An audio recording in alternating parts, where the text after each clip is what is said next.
Sir ಈ ಒಂದು look ಬಿಟ್ಟಿರಲ್ಲ ಸ್ವಲ್ಪ ರಾ ಲುಕ್ ಮತ್ತೆ ವಿಲನ್ ಗೆಟಪ್ ತರ ಕಾಣಿಸ್ತದೆ. ಅವ್ರ ಬಗ್ಗೆ ಮತ್ತೆ ರವಿ ಸರ್ ಬಗ್ಗೆ ಹೇಳ್ತಾರೆ ಈ ಸಿನಿಮಾದಲ್ಲಿ. 100% ಹೇಳ್ತೀನಿ ಗುರು, ನಿನ್ ಮೇಲೆ ನಿನ್ನ ಹೆಸರು ಹೇಳಿದ್ರು ರಮೇಶ್ ನಂಗೆ ಹೇಳ್ತೀನಿ, ಅಣ್ಣ ನೀವು ವಿಲನ್ ತರ ಕಾಣಿಸ್ತಾ ಇದೆಯಾ ಅಂತ. ಏನು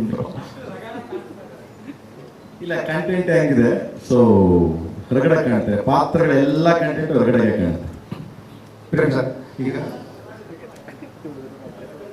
ಸರ್ ಇಲ್ಲ, ಇದು ಮ್ಯೂಸಿಕ್, ಅದಕ್ಕೆ ಇನ್ನೊಂದು ಇದನ್ನ ಮಾಡ್ತೀನಿ 24th ನಿಮ್ನೆಲ್ಲರನ್ನು ಕರೆದು ಖಂಡಿತವಾಗ್ಲು. ಸೊ ಬಿಫೋರ್ 16th ಮಾಡ್ತೀನಿ.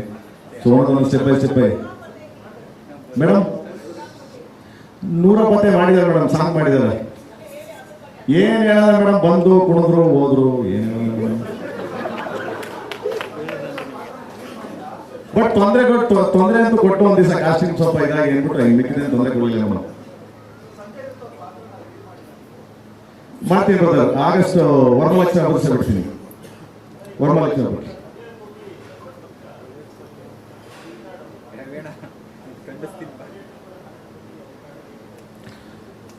Cinema budget 100% sir. ಇದುವರೆಗೂ ತುಂಬಾನೇ ಖರ್ಚು ಮಾಡಿದ್ವಿ. ರೆಕಾರ್ಡ್ ಅಂತ ಗೊತ್ತಿಲ್ಲ, ಯಾಕಂದ್ರೆ ಇನ್ನ ಸಿನಿಮಾ ಮುಗಿಬೇಕು, ಫಸ್ಟ್ ಕಾಪಿ ಬರೋವರೆಗೂ ಇನ್ನ ಫಸ್ಟ್ ಕಾಪಿ ತೆಗಿಬೇಕು, ಅದಾದ ತಿರ್ಗಾ ಪಬ್ಲಿಸಿಟಿ ಇದೆ, ಅದೆಲ್ಲ ಆದ್ಮೇಲೆ ಒಂದು ಪ್ರಾಪರ್ ನಂಬರ್ ಅಂತ ಗೊತ್ತಾಗೋದು. ಇದುವರೆಗೂ ತುಂಬಾ ಟ್ರಿಬಲ್ ಡಿಜಿಟಲ್ ಖರ್ಚು ಮಾಡಿದ್ದೀವಿ ಅವರು.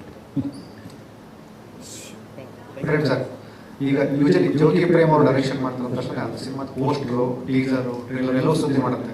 ಬಟ್ ಈ ಆನ್ ಬೋರ್ಡ್ ಅನ್ನುವಂಥ ಕಾನ್ಸೆಪ್ಟೇ ಅಂದ್ರೆ ತುಂಬಾ ಡಿಫ್ರೆಂಟ್ ಆಗಿತ್ತು. ಸಂಜಯ್ ದತ್ ಅವರು, ಶಿಲ್ಪಾ ಶೆಟ್ಟಿ ಅವರು, ಮತ್ತೆ ರವಿ ಸರ್ ಅವರು, ರಮೇಶ್ ಅರವಿಂದ್ ಅವರು, ಇನ್ನೂ ಏನಾದರೂ ಒಂದಷ್ಟು ಎಕ್ಸ್ಟ್ರಾ ಎಲಿಮೆಂಟ್ಸ್ ಅಂತ point of view on board ಬರುವಂತಹ ಸಾಧ್ಯತೆಗಳಿದಾವೆ.